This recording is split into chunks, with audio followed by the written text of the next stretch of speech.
नमस्कार, मैं हूं आपके साथ शाजिया निसार, लेकर हाजिर हूं देश की राजधानी दिल्ली से जनता के बीच से जनता की बात। यह है जनता की आवाज। ये वो खास कार्यक्रम है जिसमें देश की जनता का हर मुद्दा बड़ी ही बेबाकी के साथ बुलंद किया जाता है और देश की जनता भी अपनी आवाज को बेबाकी के साथ उठाती है। आज का मुद्दा बहुत ही ज्यादा महत्वपूर्ण, क्योंकि मुद्दा सीधा जनता से जुड़ा हुआ। नए वक्फ कानून को लेकर के एक तरफ बीजेपी भाजपा की सरकार अभियान चलाने जा रही है मुसलमानों को जागरूक करने के लिए, तो दूसरी तरफ देश के अलग अलग कोनों में, अलग अलग हिस्सों में, खास करके बंगाल में प्रदर्शन देखने को मिल रहे हैं। हिंसा तक की खबर सामने आ गई। इधर ममता दीदी ने मुसलमानों को आश्वसित कर दिया है। उन्होंने कहा है कि उनकी जमीनों को कोई खासा नुकसान नहीं पहुंचेगा। इस तरह की बात कही गई है और आश्वासन दिया गया है। सवाल ये कि ममता बनर्जी को अगर मुसलमानों से इतनी ही मोहब्बत है तो आज तक बंगाल में मुसलमान गरीब क्यों है, परेशान क्यों है? इस प्रकार के एक नहीं बहुत से सवाल उठ रहे हैं। सवाल ये भी कि आखिर कौन भ्रमित करने की कोशिश कर रहा है इस कानून को लेकर के। इसी मुद्दे पर करने जा रहे हैं बड़ी चर्चा। खास मेहमानों का पैनल हमारे साथ मौजूद रहेगा, देश की जनता हमारे साथ मौजूद रहेगी। लेकिन सबसे पहले एक रिपोर्ट आपकी टीवी स्क्रीन पर लेटेस्ट अपडेट के साथ।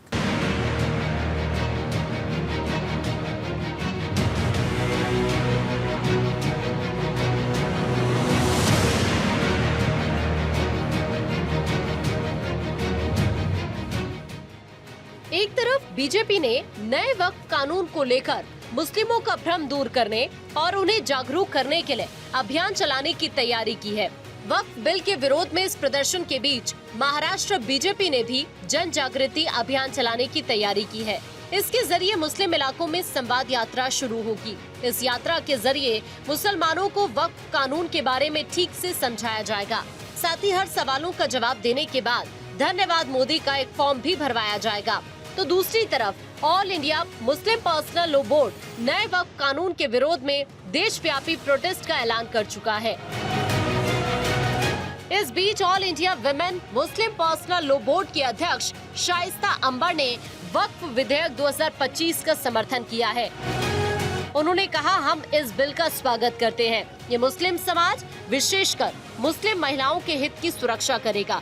महिलाओं को सशक्त बनाने की दिशा में एक ऐतिहासिक कदम है। ये विधेयक सिर्फ कानून में संशोधन नहीं है, बल्कि एक ऐतिहासिक कदम है। अब सवाल ये उठता है कि वक्फ को लेकर कौन भ्रम फैला रहा है और कौन मुस्लिम हित की बात कर रहा है। किसके तर्क में दम है और किसके दावे सियासी हैं। इस पर सुनेंगे आज जनता की आवाज। तो देश की जनता हमारे साथ जुड़ चुकी है। खास मेहमानों का पैनल हमारे साथ मौजूद है। कौन कौन खास मेहमान आज की इस डिबेट में अपनी उपस्थिति दर्ज करवाने वाले हैं, सभी का तारुफ जल्दी से करवा देते हैं। हमारे साथ मौजूद रहेंगे अनंत अमित जी, जो कि बीजेपी के स्पोक्सपर्सन है। मुन्ना खान मौजूद रहेंगे, जो कि कांग्रेस का पक्ष रखेंगे। पंडित सुनील भारद्वाज मौजूद रहेंगे, हिंदू धर्म गुरु है। स्वामी उपमन्यु महाराज मौजूद रहेंगे। मौलाना नाजिब अशरफी हमारे साथ मुस्लिम स्कॉलर मौजूद रहेंगे आपसे कुछ देर में। अनवर मिर्जा हमारे साथ मौजूद रहेंगे, मुस्लिम स्कॉलर है। फाजिल अहमद मौजूद रहेंगे। नीति शर्मा जी अपनी उपस्थिति दर्ज करवाएंगी और साथ ही साथ शिवानी जैन जी भी अपनी उपस्थिति दर्ज करवाने वाली हैं। मैं नीति जी के साथ शुरुआत करने जा रही हूं, बहुत स्वागत करते हुए सभी खास मेहमानों और जनता का। नीति जी, बहुत जल्दी और बहुत झटपट सब कुछ हुआ, राष्ट्रपति की मंजूरी भी मिल गई और अब वक्फ को लेकर के कानून आ चुका है। लेकिन इधर हम देख रहे हैं कि देश भर में प्रदर्शन हो रहे हैं। ममता बनर्जी को तो आपने सुन ही लिया होगा, उन्होंने कहा है कि वो संरक्षित करेंगे मुसलमानों की जमीनों को। क्या कहना है आपका? सबसे पहली बात, ये बहुत जल्दी नहीं हुआ, बहुत जल्दी हो जाना चाहिए। इस कानून के तहत किस प्रकार मेरे मुसलमान बहन भाइयों के अधिकारों को छीना जा रहा है। केवल मुट्ठी भर जो सियासी नेता हैं, कट्टरपंथी जो सोच है और शासक जो भूमाफिया हैं, वो केवल देश की ज़मीन, ये मुसलमान विरोधी नहीं है।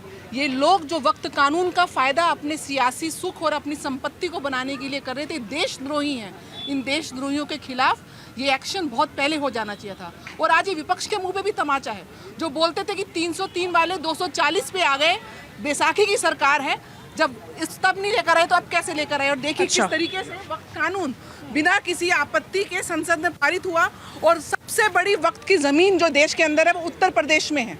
योगी सरकार किस प्रकार से मुसलमानों के अधिकारों को वापस देश की सुरक्षा के लिए उनको वापस लौटा रही है। और यहाँ पे ममता बनर्जी जो राष्ट्र सुरक्षा के लिए, जो राष्ट्र सुरक्षा में सबसे ज्यादा मेरे ख्याल से किस प्रकार से बांग्लादेशी घुसपैठियों को लाके देश के अधिकार उनको देना, मुसलमान भाइयों के अधिकार दे के सियासी रोटियां सेकना, भूमाफिया के साथ हाथ मिलाना, और किस प्रकार से मैं कलकत्ता से आ रही हूँ, इतनी बुरी हालत है वहाँ पे मुसलमान वर्ग की, ना उनको उच्च शिक्षा मिलती है, ना उनको जमीन के सुख मिलते हैं। और कौन सा लोक कल्याण का काम, दान की जमीन है ना वक्त की, दान के माध्यम से देश की सेवा होनी चाहिए।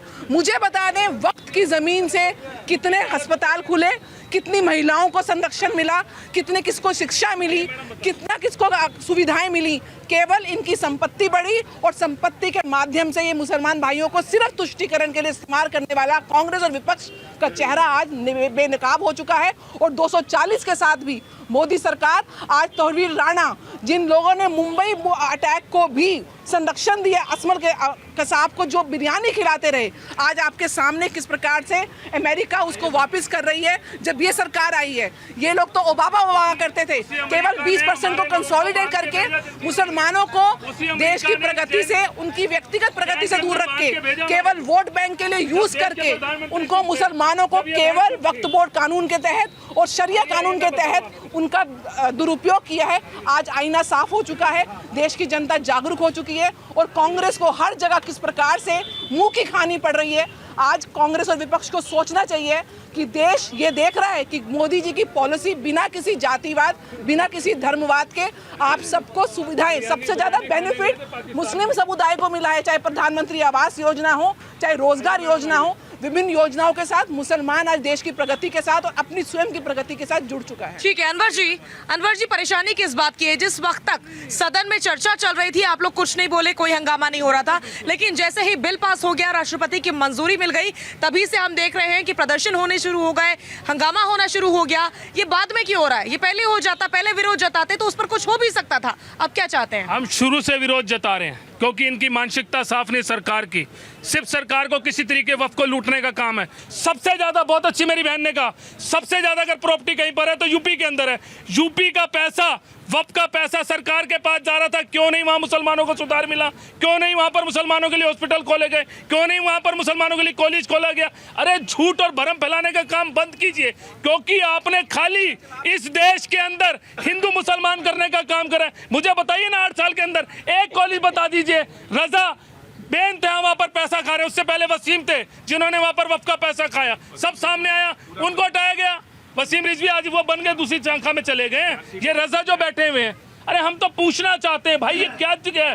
रात को 3 बजे बिल पास कराया जा रहा है। अरे उन बच्चियों के लिए बिल पास करो जिन बच्चों के साथ 5 साल के साथ 7 साल बच्ची के साथ बलात्कार हो जाता है, वो बिल दे। जो बिल क्यों नहीं पास हुआ अभी तक देश के अंदर, उस बिल को पास कराइए ना। ठीक है स्वामी उपमन्यु महाराज, कहना है मुस्लिम समाज का जो नेतृत्व करते हैं उन लोगों का भी, जरा आगे आइए कि ऐसे बहुत से मुद्दे हैं जिन पर चर्चा होनी चाहिए, डिस्कशन होना चाहिए, लेकिन वो मुद्दे दरकिनार कर दिए जाते हैं। लेकिन बात सिर्फ हिंदू और मुसलमान की होती है, ऐसा क्यों?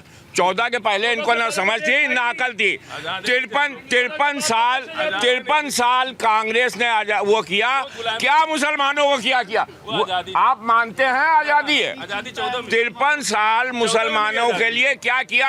8 साल में क्या किया उसका हिसाब मांग रहे हो आप? 8 साल का हिसाब मांग रहे हो, 53 साल का हिसाब नहीं मांग रहे। और एक बात बता दें, वक्त का कानून जो है वो संविधान में नहीं था। ये 54 में अंबेडकर को किनारे करके वो जवाहरलाल नेहरू ने लगाया और फिर उसको बढ़ाया किसने? ठीक है, वक्फ हो या ना हो मुद्दा वो नहीं है, मुद्दा ये है। ना महाराज जी बात तो सुनिए, महाराज जी बात तो सुन लीजिए पहले। मेरी बात महाराज जी पहले बात सुनिए, 8 साल पहले सवाल सुनिए, मुसलमानों का भला हुआ, पहले सवाल सुनिए, आपकी बात सुन ली हमने। मुसलमान सुखी है, ठीक है, मुसलमान सुखी है। अब सवाल सुनने की कुव्वत पैदा कीजिए और सवाल सुनिए, सवाल सुनिए महाराज जी। दिक्कत हुई, सबके साथ न्याय हो रहा है, सबके साथ सबका विकास हो रहा है। ठीक है, अब सवाल सुनिए, आप कह रहे हैं कि वक्फ था या नहीं था, मुद्दा ये नहीं है। सभी धर्मों में ट्रस्ट है, सभी धर्मों में ऐसा कुछ ना कुछ है जहाँ पर जमीन दी जाती है, अपनी मर्जी से लोग देते हैं। हो रही है? हाँ, ये सवाल उठता है भाई आपका। सुधार हो रहा है तो क्या दिक्कत हो रही है?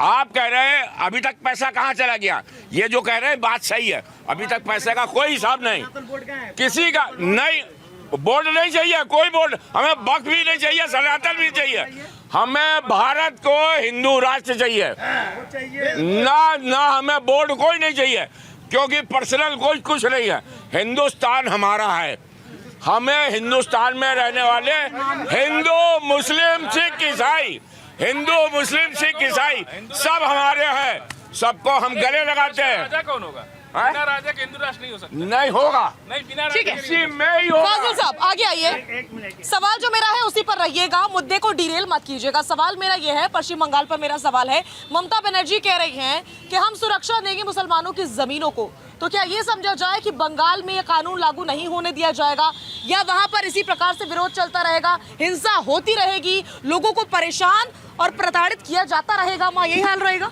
नहीं, तमिलनाडु ने मना कर दिया कि नहीं हमारे यहाँ पास होगा, जम्मू कश्मीर मना कर दिया। हिंसा कहाँ पर हुई? नहीं, हिंसा तो हर जगह उत्तर प्रदेश में हुई। मुर्शिदाबाद कहाँ पर है? मुर्शिदाबाद कहाँ पर है? 3 लोगों की बम मार के हत्या कर दी। मुर्शिदाबाद कहाँ पर है? सुनिए, अब सुन लीजिए, रुकिए। अब आपने कहा गरीबी की बात, रुकिए। मुद्दा कहा है? अभी 1 मिनट, मन्नू जी 1 मिनट, देखिए आप चुप रहिए। अभी आपने कहा गरीबी की बात किया ना। इस देश में 80 करोड़ को राशन कौन दे रहा है? अमीरों को दिया जा रहा है। 80 करोड़ राशन अमीरों को दिया जा रहा है। और नीति जी कह रहे इनको एक दिन दलित बस्ती में सुला दीजिए रात भर, तब समझ में आएगा देश में गरीब है कि नहीं है। एक दिन आदिवासी बस्ती में जाके सो जाए, एक दिन वाल्मीकि बस्ती में जाके सो जाए, एक दिन दलित बस्ती में जाके सुलाए। अरे राहुल तो जाते रहते हैं, नहीं, इसी गरीबी को दूर करने के लिए अरविंद केजरीवाल ने जो मुफ्त की चीजें चलाई थी, तब आप लोग विरोध करते थे और फिर जनता ने उनको हरा दिया। हराना जीतना अलग चीज। क्या तरीके होंगे फिर? बिल्कुल 10 साल इस देश के अंदर, सुन लीजिए, अभी महिलाओं का पैसा मिल गया, बस यात्रा फ्री बंद हो गई, पानी का पैसा आने लगा, बिजली का बिल आने लगा, अब जनता सड़क पे है। अब 5 साल बाद फिर देखिएगा जनता केजरीवाल को ले आएगी। अब ये समस्या जो बन रही है कि आप केवल धर्म की राजनीति कर रहे हैं, लड़ाने की राजनीति कर रहे हैं, कितने दिन आपका चलेगा खेल? जवाब ले लेते हैं। अनंत जी बीजेपी के स्पोक्स पर्सन है। देखिए साजिया जी, सर्वप्रथम हमें ये जानने की जरूरत है, हम लोग 9 लोग खड़े हैं और भी देश की जनता भी खड़ी है। देश की जनता और जितने भी मुस्लिम स्कॉलर हैं, मैं इनको बताना चाहता हूँ, आपके माध्यम से देश की जनता भी जानना चाहती है कि ये वक्फ बिल है क्या। अभी तक लोगों को ये नहीं पता है कि वक्फ बिल में 3 संशोधन हुए हैं, एक प्रशासनिक स्तर पे और एक धार्मिक स्तर पे और एक रेवेन्यू स्तर पे। मैं अपने मित्रों से पूछना चाहता हूँ कि 48 अमेंडमेंट में एक भी अमेंडमेंट साजिया जी ऐसा नहीं है जो धर्म पे आधारित है, और ये पब्लिक डोमेन में है। पब्लिक डोमेन में पूछ ले और पढ़ ले कि एक भी अमेंडमेंट पे मुस्लिम धर्म के खिलाफ कोई भी अमेंडमेंट नहीं है। ये देश की जनता को बताना बहुत जरूरी है। दूसरी बात, आप ये कह रही हैं कि मुर्शिदाबाद की बात कर रहे हैं। साजिया जी हमें जानना चाहते हैं, देश की जनता भी ये जानना चाहती है कि देश के बॉर्डर के 3 स्टेट है, पश्चिम बंगाल, जम्मू कश्मीर और मणिपुर, ये 3 ही जगह वक्फ के खिलाफ दंगे क्यों हो रहे हैं, ये देश की जनता भी जानना चाहती है। जब किसी प्रदेश का रक्षक ही भक्षक बन जाए तो उस प्रदेश का क्या हाल हो सकता है। जिस तरीके से ममता बानो, जिनको ममता दीदी कह रहे हैं, हम तो ममता बानो कहते हैं, ममता बानो, पश्चिम बंगाल की पुलिस जो है वो आपकी सरकार की पुलिस है, और जिस तरीके से पुलिस के खिलाफ दंगे हो रहे हैं, पुलिस के ऊपर हमले किए जा रहे हैं, तो ये हमला किसके लिए है? ममता बनर्जी के नाम के साथ में बानो लगा देंगे तो क्या संतुष्टि? हम तो ममता दीदी कहते हैं। नहीं, मुझे ये सुनना है, मुझे ये सुनना और जानना है। अगर ममता बनर्जी को ममता बानो आप कह रहे तो कौन सी संतुष्टि मिल रही है आपको इससे? तुष्टिकरण की राजनीति स्पष्ट हो गई है और देश की इससे आपको संतुष्टि मिल रही है? हमें ये हमारी संतुष्टि नहीं है। तो बानो क्यों कह रहे हैं? ये उनका नाम है, उससे पुकारिए। नहीं, ये प्रदेश की जनता, हम तो ममता दीदी ने थोड़ी नाम दिया है। हम तो ममता दीदी कहते हैं, लेकिन जनता ये कह रही है कि ममता बानो हो चुकी है, तो हम तो उनके ज्ञान को बढ़ाने के लिए हम चाहते हैं कि आप प्रदेश की जनता की भलाई करिए। हम चाहते हैं कि उनके हाथ में रोजगार हो। रोजगार तभी होगा जब वक्फ बिल में संशोधन होने के बाद लोगों को रोजगार मिलेगा उनके पैसों से। शिवानी जैन जी का मैं रुख करूंगी। शिवानी जी 1 सेकेंड। शिवानी जी, वक्फ बिल को मंजूरी मिल गई पूरी तरीके से, राष्ट्रपति ने भी मंजूरी दे दी, अब हो हल्ला पूरे देश में क्यों हो रहा है, क्यों आफत की जा रही है? शाजिया जी, सबसे पहले मैं ये कहना चाहूँगी कि ये बहुत ही अच्छी बात है कि सरकार ने इस अमेंडमेंट के बारे में सोचा। और मैं तो ये कहती हूँ पहले भी अमेंडमेंट हुई है, लेकिन इसको धर्म के साथ क्यों जोड़ा जा रहा है? ये हमारा कॉन्स्टिट्यूशनल राइट है कि हम किसी भी दान की हुई ज़मीन को एक मॉनिटरिंग बॉडी दे रहे हैं, उसमें मुझे नहीं लगता किसी भी मुस्लिम भाई या हिंदू भाई को कोई भी दिक्कत होनी चाहिए। और जहाँ बात रही ममता बनर्जी की, तो मैं ये इतना ही सिर्फ कह सकती हूँ, ये हमारा दुर्भाग्य है कि इसी देश का एक छोटा सा राज्य जिसकी वो मुख्यमंत्री है और वो इस कॉन्स्टिट्यूशन का अपमान कर रही है एक तरीके से। क्या धर्म उनके लिए ज़्यादा बड़ा है या वोट बैंक उनके लिए ज़्यादा बड़ा है जो वो कॉन्स्टिट्यूशन का ये अपमान कर रही हैं? ठीक है, ठीक है, ठीक है। मुन्ना खान जी, नहीं, मुन्ना खान जी का रुख करूंगी। ऑल इंडिया वुमेन मुस्लिम पर्सनल लॉ बोर्ड की जो अध्यक्ष है शाइस्ता, उन्होंने इस विधेयक का समर्थन किया। उसके बाद से ममता बनर्जी उधर बैठ के विरोध कर रही हैं, अलग अलग जगहों पर विरोध हो रहे हैं। जब शाइस्ता इसका सपोर्ट कर रही हैं तो ये विरोध क्यों हो रहा है? देखिए, पहली बात तो ये है कि सरकार जो भी कानून लाई है, जो भी कानून पारित हुई है, हमेशा से विरोध रहा है। चाहे किसान के मुद्दे का तो आपको सरकार से विरोध रहा है? सुनने दे रहे हैं। नहीं, आपने खुद कहा ना, आप अपनी बात में खुद फंसते हुए नजर आ रहे हैं। आपने कहा क्या? पहले आपकी बात को ही कोट करूंगी। आपने कहा सरकार जो भी बिल लाई है हमें उससे गुरेज रहा है, तो मतलब आपको सरकार से गुरेज है? हमने बोला ही नहीं। अरे आप शांत रहिए, आपसे तेज बोलता हूँ मैं, शांत रहिए आप। सरकार जो भी कानून लाई है उसका विरोध हुआ है, चाहे युवा के हक में हो या किसान के हक में हो। बताइए, हिंदुस्तान जला नहीं जला? गला फाड़ने से झूठ छिपता नहीं है। इस समय बंगाल चल रहा है, इस समय बंगाल चल रहा है, क्या आपकी नजर है बंगाल पर? पूरे देश में। अरे आप सुनिए मित्र हमारे, सुनिए। अरे आपने तो कहा, अरे सुनिए, आप सुनिए, आप इन्होंने कहा, सुनिए, इन्होंने कहा, अरे सुनिए, इन्होंने कहा कि देश आजाद 2014 के बाद हुआ है। मैं समझता हूँ धर्म गुरु के नाते इन्हें माफी मांगनी चाहिए उन वीर योद्धाओं। ऐसा कुछ नहीं कहा। नहीं कहा इन्होंने, ये जनता गवाह नहीं बोला, इन्होंने वीर योद्धा का अपमान किया है, इसे माफी मांगनी चाहिए। माफी मांग 2014 के बाद देश आजाद हुआ, शर्म आनी चाहिए इनको। आप कान खोलिए, योद्धाओं का अपमान कर रही है, उन योद्धाओं का। जब मैंने कहा, मुन्ना खान जी, आपकी जानकारी के लिए मैं बता दूं कि ऑन एयर उन्होंने ऐसी कोई बात नहीं करी है। ऑन एयर इस प्रकार की कोई बात नहीं की गई है। ऑफ एयर आप लोग कौन सी चकल्लस में व्यस्त रहते हैं ये हमें नहीं पता। ऑन एयर ऐसी कोई बात नहीं हुई है। इनको अकल आई है 2014 के बाद में, 2014 के बाद की बात कर रहे हैं। मैं इनसे पूछना चाहता हूँ, आप अपने सवाल पर जवाब दीजिए। मैं अपने सवाल पे जवाब दूंगा। इस तरीके की डिबेट होगी क्या? मुझे सवाल पर सवाल ये है कि देखिए, कृषि कानून के तहत क्या हुआ, युवाओं की बात पे क्या हुआ, ये मेन वजह समझने की बात है। समझने की क्या बात है? रात में अचानक सरकार को 1:30 बजे याद आती है कि वक्त की जो जमीन है वो हमारी है, ये याद आती है। लेकिन उसे ये याद नहीं आ रही कि 4000 वर्ग किलोमीटर जो जमीन चाइना दबा रही है उस पर उसका ध्यान नहीं है। अरे वक्त की बात है, ये तो आपकी याद नहीं। वक्फ को भी तो सोचना चाहिए कि कभी कुंभ की जमीन को अपना बता देते हैं, कभी किसी मंदिर को अपना बना देते हैं। नहीं, आप अपने बारे में नहीं सोचते हैं। पंडित सुनील महाराज जी प्लीज आगे आइए। और मुझे ये समझना है कि इस समय देश में क्या चल रहा है। क्या हिंदू मुसलमान की राजनीति हो रही है और इसीलिए चाहे वो हिंदू हो, मुसलमान हो, सिख हो या ईसाई हो, वो परेशान है और अपने आप को सरकार की वजह से पिसता हुआ महसूस कर रहा है? देखें, जब राष्ट्रपति का जो फैसला हो गया वो सर्वोपरि है, उसके आगे कुछ नहीं है। उसके बाद ये सब समस्याएं आपको पहले सोचनी चाहिए थी। जो संसद में बिल पारित हो गया, जो पास हो गया, जिसका नियम बन गया, जो हमारे संविधान में लिख दिया गया, उसके बाद राष्ट्रपति के बाद हमारे पास कुछ नहीं होता। राष्ट्रपति सबसे सर्वश्रेष्ठ है, उन्होंने जो फैसला कर दिया वो फैसला हमारे सर्वोपरि है। ये अलग बात है कि अब आप उसको शांतिपूर्वक न्याय करते हैं, क्या मानते हैं? आपने उसे शांतिपूर्वक निपटाना है, ना कि उसको आपने हिंसा रूप देना है। उसको हिंसा से कुछ नहीं होने वाला। और ये इतिहास गवाह है, कोई भी जंग जीती गई है वो शांति से जीती गई है, हिंसा से कुछ नहीं होने वाला। हिंसा से कुछ, इससे क्या होगा? आम पब्लिक परेशान होगी।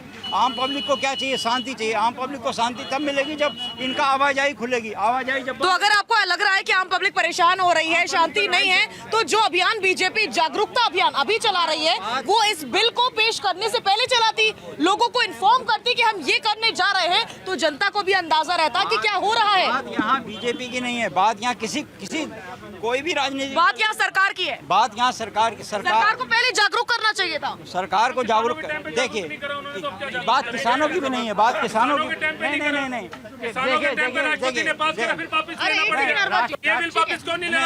जवाब है आपके पास। देखिए सबसे पहला इम्पोर्टेंट ये होता है कि हमें पब्लिक को देखना चाहिए। सबसे बड़ा सरकार का काम है जनता के हित के लिए। जनता के हित में क्या हो रहा है, जनता को आवाजाही के लिए जगह चाहिए। कोई आदमी रोड पे जा रहा है, उसको जाने के लिए इजाज़त चाहिए। वो अपने घर से चला है दूसरे लक्ष्य पे पहुंचने के लिए, वो अपना आराम से जा रहा है। उसको क्या पता सामने दंगा हो रहा है। वो दंगा रोकने का काम करना चाहिए। आपने ऐसा काम नहीं उठाना चाहिए जिससे कि देश में हिंसा हो, और हिंसा का जिम्मेदार मैं नहीं हूँ, आपने सब हैं हम, क्योंकि हम इसका मिल के करते हैं। क्योंकि हमें उकसाना नहीं चाहिए, हमें कम से कम देश को सांत्वना, अपना देश महान मानना चाहिए हमें। हम इस देश की धरती पे रहते हैं, हमारा ये देश महान है, और जिस देश में हम रहते हैं वो सर्वश्रेष्ठ है। बिल्कुल ठीक है। मौलाना अशरफी साहब हमारे साथ मौजूद हैं, उनका मैं सीधा रुख कर रही हूँ। मौलाना साहब, आप देख रहे हैं क्या सिचुएशन इस समय बनी हुई है। वक्फ को लेकर के कानून बन चुका है, राष्ट्रपति की मंजूरी भी मिल चुकी है, लेकिन जो प्रदर्शन अगर विरोधी था पहले होने चाहिए थे, अब क्यों हो रहे हैं? हिंसा की खबर अगर बंगाल से आ रही है तो अब क्यों आ रही है? जब चीजें रोकी जा सकती थी, इतना ही ऐतराज था, अपना ऐतराज जता सकते थे तब जताते, अब माहौल क्यों खराब किया जा रहा है? देखिए, हिंसा तो किसी भी समय या किसी वक्त में तो हिंसा तो नहीं होनी चाहिए, और हिंसा के मैं बहुत कड़े शब्दों में निंदा करता हूँ, मजम्मत करता हूँ। हिंसा जैसी कोई अल्फाज या शब्द हमारे भारतवर्ष में नहीं आना चाहिए। लेकिन जहाँ तक भारतीय जनता पार्टी का सवाल है, भारतीय जनता पार्टी वक्फ बिल अमेंडमेंट इसलिए लाई है कि हम मुसलमानों का भला करेगी, और वो कह रहे हैं हम तुम्हारी वक्फ की ज़मीन से तुम्हारा भला करेंगे। मैं कहता हूँ हमारी वक्फ की ज़मीन से हमारा मत भला कीजिए, हमारी वक्फ की ज़मीन से आप इस मुल्क का, पूरे भारतवर्ष का, पूरे देश का भला कीजिए। इससे आप थोड़ा सा सरकार का पैसा लगाइए, थोड़ा सा आप वक्फ की ज़मीन लीजिए, आप मेडिकल कॉलेजेस, आप हॉस्पिटल बनाइए, आप शिक्षा और स्वास्थ्य पर काम कीजिए। लेकिन बड़ी हंसी मुझे इस बात ये बड़ा अच्छा जोक है, हम मुसलमानों की हमदर्दी करेंगे, उनके भले के लिए ला रहे हैं। फिर आप कहते हैं सबका साथ, सबका विकास, सबका विश्वास, तो फिर आप हिंदू भाइयों के लिए अन्याय कर रहे हैं, मुसलमानों के लिए को भला कर रहे हैं। मतलब आप दोनों के लिए भला करिए। ठीक है, वो सरकार का एक फैसला है। आप सरकार को सजेशन दे रहे हैं कि आप ये कर सकते हैं, आप अस्पताल खुलवा सकते हैं, स्कूल खुलवा सकते हैं, भलाई का काम कर सकते हैं। सालों साल से वक्फ के पास जमीन रही है, यही काम वक्फ ने पहले क्यों नहीं किए जो अब सरकार को करने की जरूरत आन पड़ी? जी, मैं यही कह रहा हूँ, वक्फ का जो चेयरमैन होता है उसके अलावा हट के कोई कुछ नहीं कर सकता, और वक्फ का जो चेयरमैन होता है वो सरकार के अधीन आता है, यानी सरकार के अंडर में होता है, सरकार ही वक्फ का चेयरमैन होता है। तो वक्फ के चेयरमैन से मिलकर चाहिए था सरकार को, सरकार उसका विकास करती। अब सबसे बड़ी बात, भारतवर्ष में पूरी भारतीय जनता पार्टी किसी विधायक का, सांसद का टिकट तो मुसलमानों को, भाइयों को नहीं देगी। मुस्लिम बहनों की हमदर्दी करेगी, मुस्लिम बहनों के लिए कानून लाएगी, वक्फ का कानून लाएगी, मुसलमान भाइयों की कोई हमदर्दी नहीं करेगी। तो मुस्लिम बहनें मुसलमान नहीं है क्या? ये इस्लाम का हिस्सा नहीं है या खुदा को नहीं मानती है? मुस्लिम बहनों से आपको क्या परेशानी है? मैं तो ये कह रहा हूँ, मुस्लिम बहनों को मानिए और हमारी सनातनी बहनों को भी मानिए, लेकिन मुस्लिम भाइयों को भी तो मानिए। मुस्लिम भाई भी तो भाई है ना, वो कौन से देश का हिस्सा नहीं है? तो जो फैसला लागू हुआ है वो सिर्फ मुस्लिम बहनों के लिए हुआ है? नहीं, जैसे ट्रिपल तलाक की बात पीछे कर रहे थे तो वो गलत नहीं है? नहीं, वो तो इस्लाम में ऑलरेडी एडवांस में पहले से उसके लिए पनिश है। ट्रिपल तलाक मानते थे? नहीं, मानते हैं ना, सब लोग मानते हैं। सब लोग कहाँ मानते हैं मौलाना साहब, आप भी जानते हैं। हम जिसे फॉलो करते हैं मोहम्मद रसूलुल्लाह सल्लल्लाहु अलैहि वसल्लम, वो 1400 वर्ष पुरानी बात है और उनके हम फॉलोअर्स हैं। तो उन्होंने पहले ही कहा कि अल्लाह की नज़र में सबसे नजदीक, बेशक उन्होंने कहा, लेकिन वो मुसलमान कौन से मुसलमान हैं जो व्हाट्सएप पे, ईमेल के जरिए, टेलीफोन के जरिए तलाक देते हैं और आज भी देते हैं सरकार के फैसले के बाद भी? उनको आप क्या कहेंगे? देखिए, व्हाट्सएप और ईमेल की बात तो ऐसी, मैंने देखा बहुत से अपने हिंदू बहनों को बुर्का पहना कर तरह तरह की बातें कराई जाती हैं, बहुत से भाइयों को तरह तरह के गमछा डलवा के कराया जाता है। ये कुछ नहीं है, ये सब फालतू की बात है। मैं इस चीज़ों को नहीं मानता। मैं किसी मजबूत बात को रखना और कहना चाहता हूँ। मैं कह रहा हूँ वक्फ पर इतनी घमासान क्यों है? और भी जो हमारे जो जमीन है, जो लैंड है, जो मतलब अवैध है, या उन पर अवैध कब्जे कर लिए हैं, सरकारी जमीन पर कब्जा कर लिया, सबको छुड़ाइए ना। मुझ में मुसलमान ही क्यों देखना? वायलेंस कौन कर रहा है? ये सब जो ये मुर्शिदाबाद में कौन लोग हैं जो वायलेंस कर रहे हैं? मैं कौन लोगों की तो पुष्टि नहीं कर पाऊंगा, या तो फिर मुझे जांच टीम में साथ रखा जाए तो मैं जांच टीम के साथ जाकर बता दूंगा कौन लोग हैं। सबसे बड़ी बात यह है, वायलेंस तो कोई भी करा, ये सिर्फ राजनीतिक पार्टियों के काम है, और कहीं ना कहीं अपने लोग खड़े करके इस तरह के उपद्रव भी कराते हैं। बाकी इंसान कोई नहीं करता। ठीक है, ठीक है, ठीक है। अब जनता का सीधा रुख करेंगे, तो जनता को सुन लेते हैं, जनता क्या कहना चाहती है और जनता के जहन में क्या है। बाबा, आप क्या कहना चाह रहे हैं? किसी के बारे में आप बताओ ना। बहुत देर से मैं सुन रही थी कि कुछ कहना चाह रहे थे। मैं कहना चाह रही हूँ, क्या कहना बात चल रही है, हिंदू मुस्लिम की बात चल रही है। देखो, आज जो चल रही है, बात चल रही है वक्फ बोर्ड की। मैं वक्फ बोर्ड की बात करता हूँ। वक्फ बोर्ड अच्छी बात है, होना चाहिए वक्फ बोर्ड में, लेकिन वक्फ बोर्ड ने आजकल कितने मुस्लिमों का भला किया ये तो बताओ। ही है कितने उन्होंने हॉस्पिटल खोला है, कितने उन्होंने जो है विधवा भाई बोल रहे थे, जो कितना विधवाओं को उन्होंने दिया है, कितने लोगों को उन्होंने रोजगार दिया है। आज जो है दुनिया के अंदर, जो हिंदुस्तान के अंदर उतनी पूरी जमीन जो हिंदुस्तान की 50% नहीं किया, 50% वक्फ बोर्ड की है। आज वक्फ बोर्ड के, जब ये आप भाई कह रहा था कि अंबानी की जो कोठी है वो जो है वक्फ बोर्ड की ज़मीन पे है, पिछली बार उन्होंने बोला संसद भवन हमारे वक्फ बोर्ड का है, हाई कोर्ट जो है इलाहाबाद हाई कोर्ट हमारे वक्फ बोर्ड का है, सारा वक्फ बोर्ड का तो पूरे हिंदुस्तान ही दे दूँ वक्फ बोर्ड को। बिल्कुल, सवाल ये कि क्या पूरा हिंदुस्तान ही वक्फ बोर्ड का है, ये पूछना प्रमाण नहीं है, बस ऐसे ही बोल रहे हैं। किसी भी चीज का प्रमाण नहीं है, जितनी भी बातें उन्होंने कही। वो कह रहे हैं सरकार महिलाओं पे, जो मुस्लिम महिलाएं उन पे ज्यादा मेहरबान है, तो क्या उनसे भी उनको तकलीफ है? सरकार अगर मुस्लिम महिलाओं के लिए काम कर रही है, मुस्लिम भाइयों के लिए भी काम कर रही है, पर उनको सिर्फ यही पता है कि मुस्लिम महिलाओं के लिए काम कर रही है, तो क्या ये गलत है? ठीक है, ठीक है, आप क्या कह रहे थे? जैसे 3 तलाक का मुद्दा है, ये जो है टेलीफोन पे 3 तलाक हो रहे हैं, तो ये कौन सा तरीका है? कल पे अखबार में आया, तो ये कौन सा तरीका है? आप जब हिंदुस्तान के अंदर जब आप बात हिंदुस्तान की कानून की करते हो, एक कानून की बात करते हो, तो कोर्ट में जाके तलाक दो ना, कोर्ट में जाके तलाक दो ना। ये टेलीफोन पे तलाक का क्या मतलब बनता है? ये बिल्कुल, अगर सर ये आज की डेट में जो यहाँ पे डिबेट चल रही है, उनमें जो है सरकार के जो है कोई फेवर में नहीं है। मैं ये पूछता हूँ कि इससे पहले जो है, अगर मैं 47 की बात करता हूँ, 47 के बाद जो 1950 1952 में वक्फ बोर्ड बनाया, जवाहरलाल नेहरू ने जब वक्फ बोर्ड बनाया था, तो और बोर्ड क्यों नहीं बनाया? हिंदू बोर्ड क्यों नहीं बनाया? सिख बोर्ड क्यों नहीं बनाया? ईसाई बोर्ड क्यों नहीं बनाया? खाली वक्फ बोर्ड को क्यों बनाया गया? अरे उसके अंदर कुछ भी नहीं है, कानून कुछ नहीं है। ठीक है, ठीक है, इधर से कौन बोलना चाह रहा था? इधर से कौन बोलना चाह रहा था? देश के अंदर सिर्फ हिंदू मुसलमान के अलावा कुछ नहीं चल रहा। मुसलमानों को एक फुटबॉल बना रखा और सारी टीमें उसका मैच खेल रही है। देश के अंदर जो समस्याएं हैं, देश के अंदर जो परेशानियां, देश के अंदर जो तकलीफें, उस पर कोई चर्चा, कोई बात नहीं। मीडिया वाले भी कोई बात नहीं कर रहे हैं। दिन रात हिंदू मुसलमान, मंदिर मस्जिद तो कब्रिस्तान। आप लोग प्रदर्शन करेंगे तो हम बोलेंगे नहीं क्या? हम वो प्रदर्शन दिखाएंगे नहीं क्या? आप प्रदर्शन करते हैं, हम दिखाते नहीं है, तो आप कहते हैं मीडिया में दिखाता नहीं है। जब दिखा दो तो आप कहते हैं कि मीडिया तो हिंदू मुसलमान करता है। अब वो हिंदू है, अब वो एक बात सुनिए, वो हिंदू है, उन्होंने कुछ बोला, मैंने दिखाया। आप मुसलमान है, आप कुछ बोल रहे हैं, वो भी दिखाएंगे। हम तो अपना काम कर रहे हैं। देखिए, शांति रखिए, बोल रहे मोदी जी ने, भाई साहब कह रहे थे हिंदू मुसलमान हो रहा है। देश का मुखिया है जो प्रधानमंत्री, उसने कभी एक बार हिंदू मुस्लिम किया अपने मुंह से? उसने कभी गलत शब्द मुसलमानों के लिए बोला क्या? जब मोदी जी विदेश जाते हैं, मुसलमान देश में जाते हैं, उनके पलक पावड़े से स्वागत होता है। क्यों होता है? मोदी जी हिंदू मुसलमान नहीं करता है। ठीक है, कोई बिचौलिया कोई करता होगा हिंदू मुस्लिम, तो वो आप माइंड में क्यों लेते हो? रही बात वक्फ बोर्ड की, वक्फ बोर्ड पे संशोधन का कानून बना के मोदी जी ने गरीब मुसलमान का भला किया है। जो जमीनों पे कब्जा करने वाले थे वो नाराज है, लेकिन मध्यम वर्ग जो मुसलमान है वो खुश है। टीवी में हम भी डेबिट सुनते हैं उनका, तो लेकिन वो खुश है। हाँ, नेता लोग हिंदू मुस्लिम करे तो जनता को नहीं करना चाहिए। भारत के हम सब भाई है, हम भारत में सब भाई है, लेकिन मुसलमानों को भी आगे आकर बड़ी सोच रखनी होगी। जैसे अबू धाबी में मंदिर के लिए ज़मीन दी, मंदिर के लिए संदा दिया, इस प्रकार का दिल यहाँ के मुसलमानों को भी रखना होगा। हिंदुओं को साथ लेके चलना है तो बड़ा दिल रखो, समुद्र जैसा हिंदुओं का दिल, फराख दिल रखिए, बड़ा दिल रखिए। एक दूसरे से इतनी नाइतफाकियां क्यों है? सवाल इनका ये। देखिए, ऐसा है मैडम, जो वक्फ बिल पे संशोधन हुआ है, गरीब जो मुसलमान है वो उससे खुश है। जैसे साहब कह रहे थे कि अंबानी का घर भी और मंदिर भी वक्फ की जमीन पे है, तो आपको कागज दिखाने में क्या दिक्कत? आप कागज दिखाइए और मकान खाली कराइए। और ये साहब कह रहे थे तो सनातन बोर्ड कहाँ दिखाइए, कहाँ दिखाइए? वक्फ बोर्ड के बराबर में सनातन बोर्ड दिखाइए ना। कहाँ कह रहे हो? नहीं कह रहे आप, बनवाइए ना। नहीं चलेगा, सब एक कानून, संविधान। जब संविधान सबको समान अधिकार देता है तो समान अधिकार यही है। वक्फ बोर्ड बल्कि संशोधन ही खत्म होना चाहिए। संविधान उसकी जरूरत नहीं है, खत्म ही कर देना चाहिए। ठीक है, आप क्या कहना चाह रहे हैं?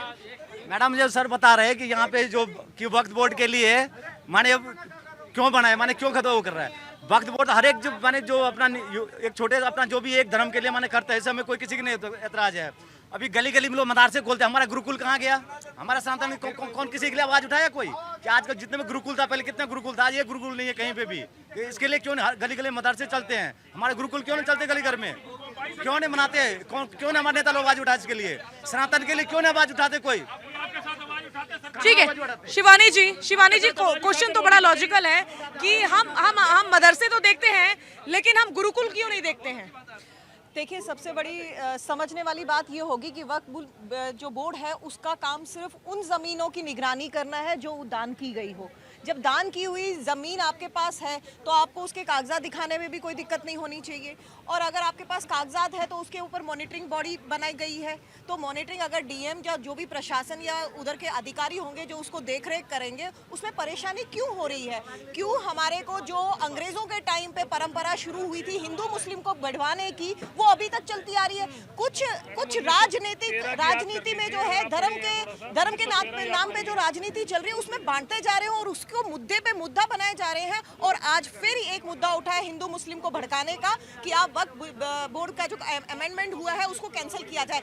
आप बताइए, आप अभी जो मोदी जी ने महाराष्ट्र में अभियान चालू किया है बीजेपी ने, उसका वेलकम क्यों नहीं किया जा रहा है? उसका स्वागत क्यों नहीं किया जा रहा? आप स्वागत करिए और देखिए कितने लोग उसमें समझते हैं। अगर उसके बाद भी आपको लगता है आप अभियान आप अभियान ठीक है, अगर आपको नहीं पता फाजिल अहमद, अगर आपको नहीं पता तो पढ़कर लिख कर आया करिए डिबेट में, फिजूल की तमाशेबाजी मत कीजिए। मैं बताती हूँ आपको, अभियान चला है मुसलमानों को जागरूक करने का और आप कभी जागरूक हो नहीं सकते। आपके तौर तरीके बताते हैं, बताइए ना कैसे जागरूक करेंगे? कैसे करना जागरूक करेंगे? हम लोग तो पढ़ के जागरूक हुए हैं। जैसे आप बरगला रहे हैं वैसे ही तो स्कूल में पढ़ के जागरूक हुए हैं। हम लोग पोथा पंडित से थोड़े जैसे आप बरगलाने का काम कर रहे हैं वैसे ही हुए हैं। विज्ञान को पढ़ वही के तरीका चाह रहे हैं। तो कौन चाह रहे? अपनी बात कौन सा तरीका होना चाहिए? इन्होंने कहा, सबसे बड़ी बात सुन लीजिए कि वक्फ की जमीन हिंदू को भी दी जाती है। वक्फ की जमीन हिंदू भी दान करता है वक्फ में। और सुन लीजिए, वक्फ की जमीन मंदिर को भी दी जाती है। अरे अभी पार्लियामेंट की नहीं सुना आपने? सुन लीजिए। दूसरी बात, वक्फ स्पेशली मुसलमान के लिए नहीं है। कितने हिंदू को अपने ट्रस्ट पे भरोसा नहीं है, क्योंकि ट्रस्ट की जमीनें बेच दी जाती हैं। और महेंद्रगिरी इधर कितने बाबाओं की हत्या हो गई जमीन के लिए, किसी एक मतवल्ली की हत्या हुई। बताइए, हिंदू को वक्फ पे इतना भरोसा है, उसको पता है कि हमारी जमीन ये बेची नहीं जा सकती। कुल मिलाकर के देश की राजधानी दिल्ली में सियासी पारा काफी ज्यादा गर्म नजर आ रहा है।